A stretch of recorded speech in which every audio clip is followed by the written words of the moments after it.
امام الانبیاء صلی الله علیه وسلم ته فرمای چې دغه وخت جبرائیل علیه السلام ما ته راغی، ما چې په اول پوړی باندې خپه کېوستا نو جبرائیل علیه السلام ما ته وفرمیل چې هلاک دي شي هغه سړی چې د رمضان میاشت په هغه باندې راشي او میاشت تېره شوه او ده په الله باندې خپل ځان ونه بخلو، هلاک و تباه دي دا سړی. رسول الله علیه السلام فرمایي ما ویل آمین. د رمضان فضیلت وګوره او چې هغې کې م انسان د الله نافرماني کوي، روجې نه نیسي، هسې بېسه څومره تباهي و بربادي د هغې دپاره.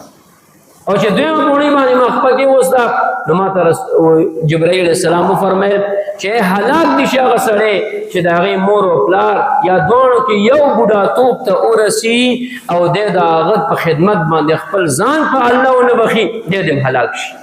ما ویل آمین.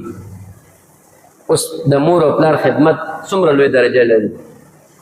د الله ښکلی پیغمبر فرمایي چې د مور د قدمونو لاندې جنت دی، او د الله ښکلی پیغمبر فرمایي چې پلار دا د جنت دروازه ده.